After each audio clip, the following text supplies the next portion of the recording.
जरी आपण म्हटलं की मुंबई महानगरपालिकेच्या महाराष्ट्रातल्या निवडणुका समोर आहेत, तरी पण ही गोष्ट मान्य करायला हवी की आंतरराष्ट्रीय विमानतळासारख्या इतक्या मोठ्या प्रकल्पाचं उद्घाटन करणं, भूमिपूजन करणं हे तर पंतप्रधानांच्या हस्ते झालं, पण इतक्या कमी वेळामध्ये हा प्रकल्प पूर्ण करण्याचं जो त्यांनी संकल्प केला होता तो पूर्ण झाला आणि नवी मुंबईला एक नवं नवी मुंबईला कशाला, मुंबई आणि आजूबाजूच्या सगळ्या शहरांना एक नवं आंतरराष्ट्रीय विमानतळ ज्याची खूप गरज होती ते अखेर मिळालेलं आहे. त्यामुळे तर समाधान व्यक्त करायला हवं ना. मोदी साहेबांचा 11 वर्षाचा कारभार असो की देवेंद्र फडणवीस साहेबांनी दोन उपमुख्यमंत्री अजितदादा आणि एकनाथ शिंदे साहेब, तर हे मोठे जे प्रोजेक्ट आहेत ज्याच्यामध्ये प्रचंड कर्ज काढून ते प्रोजेक्ट पूर्णत्वास नेण्याची यांना घाई झालेली असते. त्यामुळे काही आश्चर्य नाही की मुंबई विमानतळाच्या एकूण सगळ्या याच्याबद्दल तिन्ही मान्यवरांनी आणि पंतप्रधानांनी भरभरून बोलले.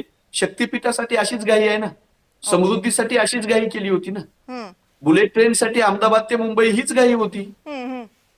मोनोरेल जे आता बंद पडताना मुंबईमध्ये वेळोवेळी दिसते, अपघात होत आहेत, त्यासाठी हीच घाई होती.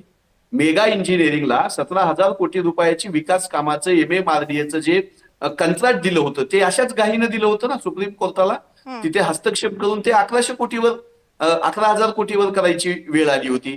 त्यामुळं इतके मोठे प्रोजेक्ट जे आपल्या उद्योगपती मित्रांना चालवायला द्यायचे आहेत, त्यांच्या इन्फ्रास्ट्रक्चरचा, आपल्या इन्फ्रास्ट्रक्चरचा, जनतेनं टॅक्स मधून भरलेल्या कर्जाचा जो उपयोग आहे तो उद्योगपतींना करण्यासाठी हे सरकार पायघड्या घालतं. त्यासाठी अतिशय वेगवान काम करतं. त्याबद्दल त्यांचं करावं तितकं अभिनंदन कमी आहे. पण दुर्दैवाची गोष्ट कविताजी, पंतप्रधान महोदयांचं सुरुवातीपासून शेवटच्या शब्दापर्यंत सगळं भाषण आम्ही कान देऊन ऐकत होतो. याच महाराष्ट्रामध्ये 107 पेक्षा जास्त शेतकरी वाहून गेले, जनावरं वाहून गेली, पीक वाहून गेलं, अभूतपूर्व असं संकट आलं. पंतप्रधान साहेबांनी साधी संवेदना तर व्यक्त करायची होती हो. नवी मुंबई, मुंबई महानगरपालिका, तसाच माझा मराठवाडा आहे. सगळा महाराष्ट्र आपला आहे. महाराष्ट्रात येत होते मोदी साहेब, एकट्या मुंबईसाठी नव्हते येत. सगळ्या महाराष्ट्रानं मोदी साहेबांना मतदान दिलेलं आहे ना. भारतीय जनता पक्ष सगळ्या महाराष्ट्रात विखुरलेला आहे ना.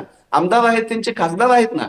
पण मराठवाड्याला, उर्वरित महाराष्ट्राला इतकी सापत न वागणूक आणि मुंबई महानगरपालिकेची निवडणूक डोळ्यासमोर ठेवून विमानतळाचा आकार कमळासारखा आहे, इतक्या थिल्लर पातळीला जर पंतप्रधान महोदयांसारखे इतके ज्येष्ठ नेते उतरणार असतील तर भारतीय जनता पक्षाला 24 तास फक्त राजकारण दिसतं.